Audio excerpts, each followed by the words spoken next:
আমরাই বা বাদ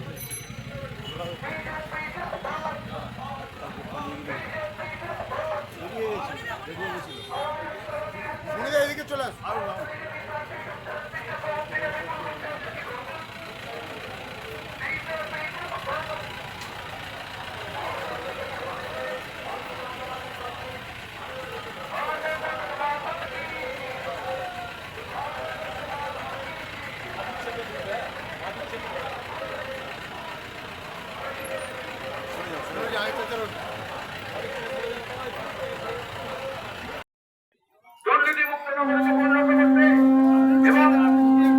এইভাবে যাবেন, এইভাবে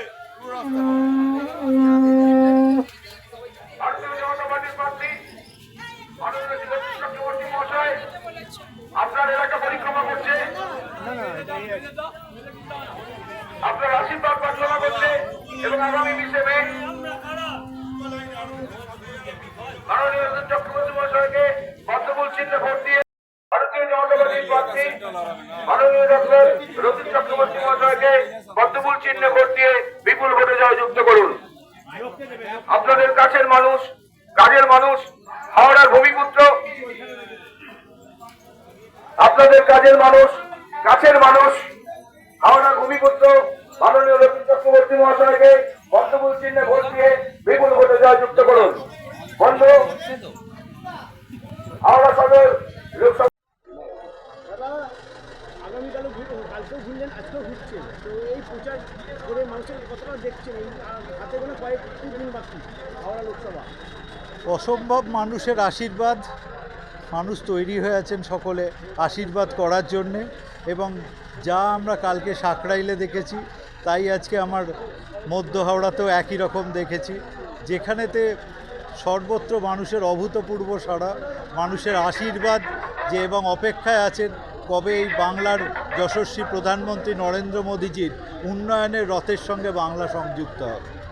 আরেকটা পাশাপাশি উচ্চ আদালতের নির্দেশে 2016 সালে পুরো নিয়োগ বাতিল করে দেওয়া হয়েছে, এই বিষয়ে আপনি কি বলবেন?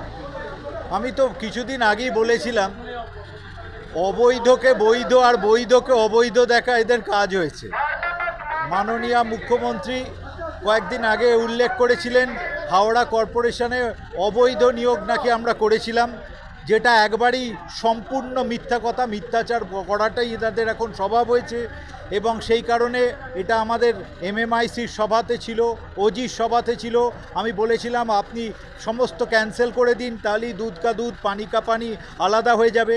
আজকে হাইকোর্ট চোখে আঙুল দিয়ে দেখিয়ে দিয়েছে যে আপনারা অন্যায় করেছেন এবং মিথ্যাচার করেছেন। 26,000 মানুষের পরিবারকে নিয়ে ছিনিমিনি খেলা হয়েছে। আজকে তাদের ভবিষ্যৎ সম্পূর্ণ নষ্ট হয়ে গেছে। ইনাদেরকে নিয়ে উনি একটা গাজর ঝোলাচ্ছেন, সুপ্রিম কোর্টে যাবেন, কিন্তু এই মানুষগুলোর ভবিষ্যৎ কোথায়? সম্পূর্ণভাবে অন্ধকারের পথে ঠেলে দিলেন এদেরকে। আজকে 8 বছরের মাইনে দেওয়া, 12% সুদ দেওয়া, না হলে তার জেলে যাওয়া, এই রকম পরিস্থিতির মধ্যে তাকে ঠেলে দিলেন এখানেতে।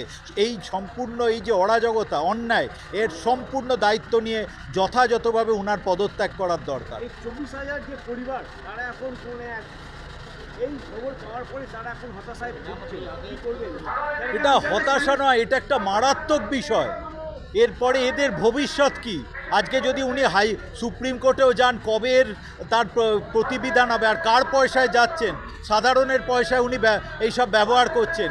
যে দুর্নীতি হয়েছে সেই দুর্নীতিতে একদম আপাদমস্তক ডুবে আছেন, এবং তাদের ভবিষ্যৎ কি? একদম সম্পূর্ণ একটা অনির্দিষ্ট ভবিষ্যতের পথে তাদের ছেড়ে দিয়েছেন।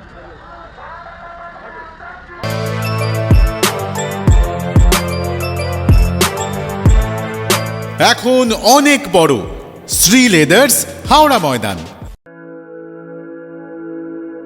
আপনি কি জটিল কিছু সমস্যায় ভুগছেন? সমাধান পেতে চান? যোগাযোগ করুন প্রখ্যাত জ্যোতিষ ও তান্ত্রিক মনসারাম ভট্টাচার্যের কন্যা মনসা কন্যার সাথে। প্রখ্যাত জ্যোতিষ ও তান্ত্রিক মনসা কন্যা হাওড়া জানবাড়ি ও হাতিবাগানের নিজস্ব মন্দিরেও বসেন। যোগাযোগ 9830106967 আর 9239655323।